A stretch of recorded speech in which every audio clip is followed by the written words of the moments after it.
మోంతా తుపాను ప్రభావంతో కృష్ణా జిల్లాలో బలమైన గాలులు వీచాయి. చెట్లు, విద్యుత్ స్తంభాలు నేలకొరిగాయి.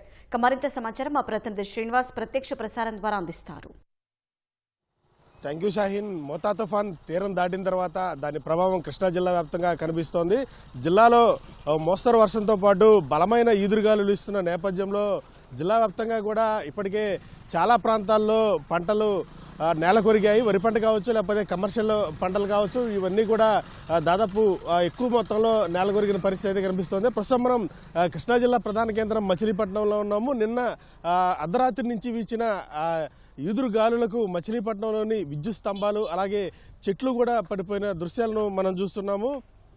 నిన్న అర్ధరాత్రి వీచిన బలమైన గాలులకు ఈ విద్యుత్ స్తంభాలు నేల కొరగడంతో పాటు ఈ బలమైన గాలులు వీస్తాయని అధికారులు ముందే అంచనాలు వేసి నిన్న సాయంత్రం నుంచి కూడా విద్యుత్ సరఫరాను నిలిపేయడంతో పెను ప్రమాదం అనేది తప్పింది. విద్యుత్ సరఫరా లేకపోవడంతో ఈ ప్రమాదం అనేది చాలా వరకు కూడా తప్పింది. విద్యుత్ స్తంభాలు నేల కొరగడంతో పాటు చెట్లు కూడా విద్యుత్ వైర్ల మీద పడడంతో విద్యుత్ వ్యవస్థకు తీవ్ర అంతరాయం ఏర్పడింది. మరొకవైపు విద్యుత్ వైర్లు తెగిపోయిన నేపథ్యంలో పడిన చెట్టు కొమ్మలను ఇప్పటికే జిల్లాకు ఒక ఎన్డీఆర్ఎఫ్ టీంను కేటాయించడం జరిగింది. వారందరూ కూడా అర్ధరాత్రి నుంచి కూడా ఈ పడిపోయిన విద్యుత్ చెట్లను తొలగించడం చేపట్టారు.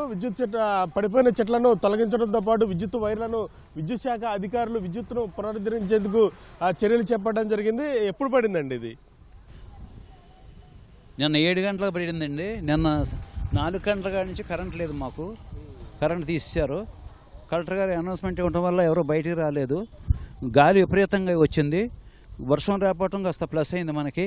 ఈ స్తంభాలన్నీ కూడా పడిపోయినాయి. ట్రాన్స్ఫారం పోయింది. ట్రాన్స్ఫారం రోడ్డుకి అడ్డంగా కట్టారు లోగడేను.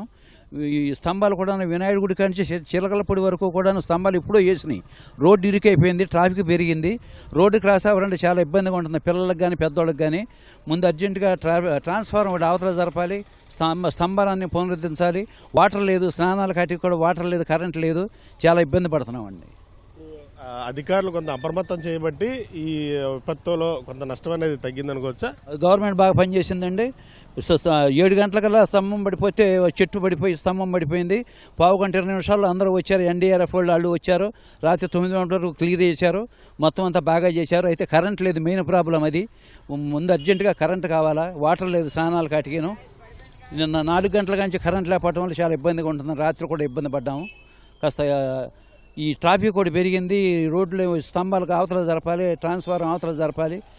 ఈ రోడ్ల వల్ల ఇరుకైపోయి ఎవరికాడికి యాక్సిడెంట్లు కూడా జరుగుతున్నాయి. ఇక్కడ ముఖ్యంగా చెప్పేది ఏంటంటే ట్రాన్స్ఫారం రోడ్డు మధ్యలో వేశారు. ఇప్పటి నుంచో చాలా ఇబ్బంది ఉంది. యాక్సిడెంట్లు అక్కడ ఎక్కువగా జరుగుతున్నాయి. ట్రాన్స్ఫారం అవతల జరపాలి. స్తంభాలు కూడా బాగా ఓల్డ్ అయిపోయినాయి కదా. ఇప్పుడు వేసిన లైన్ అది. వినాయకుడి గుడి కాంచి చిలకలపూడి వరకు కూడా ఇప్పుడు స్తంభాలు వేసినాయి, పాడైపోయినాయి. ట్రాఫిక్ పెరిగింది. స్తంభాలన్నీ అవతలకేసి రోడ్లు కూడా పెంచాలని కోరుతున్నాం.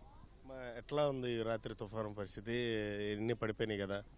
నిన్న సాయంత్రం 4 నుంచి మాకు కరెంటు పోయిందండి. తీవ్రమైన ఈదురుగాళ్ళు, చలిగాలి వేసింది. 100-120 కిలోమీటర్ల వేగంతో గాళ్ళు వీచాయండి. అయితే వర్షం తక్కువను గాలి ఎక్కువగా ఉంది. ఆ గాలి ప్రభావానికి చెట్టు కూలిపోయి ఆ చెట్టు మూలంగా ఆ స్తంభాలన్నీ పడిపోవటం, అది వెళ్ళి ట్రాన్స్ఫార్మర్ మీద పట్టడంతో కరెంటుకి చాలా తీవ్ర ఇబ్బందిగా ఉందండి. ట్రాన్స్ఫార్మర్ కూడా కొంచెం వెనక్కి జరపాల్సిన అవసరం ఉంది. త్వరగా కరెంటును పునరుద్ధరించవలసిందిగా కోరుతున్నాము. అయితే అధికారులు ముందు నుంచి కూడా మమ్మల్ని అప్రమత్తం చేస్తూ వచ్చారు. కలెక్టర్ గారు 3 రోజుల ముందు నుంచే మమ్మల్ని హెచ్చరిస్తూ వస్తున్నారు. దాంతో మేమందరం చాలా జాగ్రత్తగానే ఉన్నాము. అయితే ప్రకృతి వైపరీత్యాన్ని ఎవరు అడ్డుకోలేరు కాబట్టి తప్పని పరిస్థితి ఏర్పడింది. వీలైనంత వరకు త్వరగా మాకు కరెంటును పునరుద్ధరించవలసిందిగా కోరుతున్నామండి. రైట్. ఈ తుఫాను సమయంలో ప్రభుత్వం చేపట్టిన ఏదైతే అవగాహన లేకపోతే ప్రచారం కావచ్చు, అది స్థానికుల్లో కొంత అవగాహన పెరిగిందని చెప్పుకోవచ్చు. ఎందుకంటే ప్రభుత్వం 3 రోజుల నుంచి కూడా భారీ తుఫాను వచ్చే అవకాశం ఉంది, భారీ వర్షాలు కురుస్తాయి, ప్రజలందరూ అప్రమత్తంగా ఉండాలంటే కూడా ప్రభుత్వం ఏదైతే రక్షణ చర్యలు చేపట్టిందో వాటి ఫలితాలు ఇప్పుడు కనిపిస్తున్నాయి. ఎందుకంటే పెద్దగా ఆస్తి నష్టం అయితే జరగలేదు, ప్రాణ నష్టం అయితే చాలా తక్కువ సంఖ్యలో జరిగిందని చెప్పుకోవచ్చు. కృష్ణా జిల్లా వ్యాప్తంగా కూడా ప్రస్తుతం అయితే వర్షం అయితే లేదు, కానీ ప్రస్తుతం ఈదురుగాలులు అయితే వీస్తున్న పరిస్థితి కనిపిస్తుంది. నిన్న రాత్రి వేసిన ఈదురుగాలులకు విద్యుత్ స్తంభాలు అలాగే చెట్లు కూడా పడిపోవడంతో తక్షణమే స్పందించిన ఎన్డీఆర్ఎఫ్ బృందాలు లేకపోతే ఆయా గ్రామ పంచాయతీలు మున్సిపాలిటీలోని సిబ్బంది తక్షణం పడిపోయిన చెట్లు అలాగే విద్యుత్ స్తంభాల దగ్గరకు వచ్చి రక్షణ చర్యలు చేపట్టడం జరిగింది. వాటి స్థానంలో కొత్త వాటిని పునరుద్ధరించేలా అటు విద్యుత్ శాఖ ప్రత్యేక సిబ్బంది నియమించి